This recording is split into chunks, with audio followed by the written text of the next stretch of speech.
Hello folks, I'm PK, the soccer guy, and I'm back here to talk about World Cup 2018 that is playing in Russia. And today we have the fourth and final day of the Sweet 16.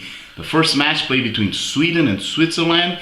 This is a match of two different soccer styles. The Swiss team likes to play with the ball on the ground with Xhaka, Shaqiri, Dzemaili, Behami in the middle. You know, they have like a 5-6 players play in the middle.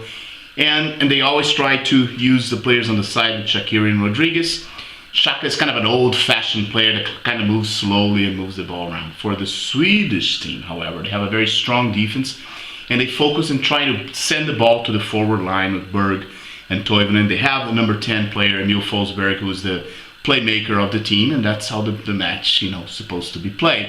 Switzerland had a little bit of problems with the defense. They lost two players, Liechtenstein and Scher, so they have three players back there with Juru, Akanji, and Lang. And also they have a very good goalie with Sommer. So the match started, and the Sweden tried to take some initiative of the game, but once again, lacking a lot of talent. So the first half was kind of an uneventful first half versus 45 teams, with both teams trying to win the match but not producing any good soccer. They came back for the second half, and then the Swiss team started moving the ball better, trying to control the ball more, possessing the ball much more than the Swedish, as we expected.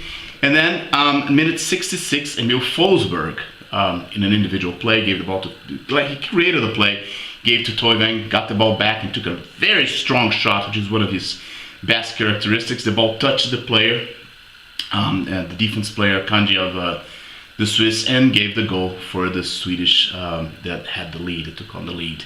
And the Swiss, started playing better, started attacking a lot with Shaqiri and with Rodriguez on the left side. But they couldn't create much, except for in the very end with actually Forsberg saved the goal when there was a cross from Rodriguez, and they almost scored a goal in the very end of the game. Then in minute 94, in a counter-attack, because the Swiss were trying to score the equalizer, Telly gave Olsen a very long pass. He was right in front of the goalie, and then Lang kind of tripped him. The referee thought it was a penalty kick, but he looked into the VAR and he decided to go against. Lang got the red card, but ended up not being a free kick. It was a penalty kick, it was a free kick, but not a PK. And with that way, the Swedish won the match by 1-0, and now they would advance. I think this is kind of a sad thing for soccer. Swedish does not play a pretty soccer. Swiss team is better, more talented, more skillful, but the Swedish will advance into the quarterfinal. The other match, Colombia playing England, and for the Colombians, misfortune start right from the beginning, as James Rodriguez, probably one of the greatest soccer players in the world, could not play the match. This seems to be the trend for him in this World Cup. He did not start the first match against Japan because he was not feeling 100%. He played really well the second match. In the third match, he had to be ejected from the match right from the beginning because he was feeling the injuries and he could not stay in the field. And this match he did not play. He ended up watching in the stands. So this is a tough thing for the Colombian team that depends a lot on them. They still have Cuadrado and Quintero and Falcao, good players that can create things for them. But the English team had the upper hand in the first half, playing really well with Sterling, Lingard, and Young, always trying to give the ball to Kane up front. The first half ended 0-0 with the English playing better. They came back to the second half, and the game was kind of even up. Both teams attacking, trying to win the match and open up the game. And then in minute 57, there was a penalty kick, kind of a polemic way. Both players were pushing each other. The referee, the American referee, actually, who gave a lot of yellow cards for the Colombians, didn't do the same for the British team. Kind of a partial way to give it away. Yellow cards. They have 5 yellow cards for the Colombian team. He thought that Carlos Sanchez pushed Kane. For me, looking into the picture, I've seen the penalty kick many times. It seems like both of them push each other. In the end, the British player fell down. The referee thought it was a penalty. That was granted to Kane. This is a guy who seems like he's there just to take penalty shots.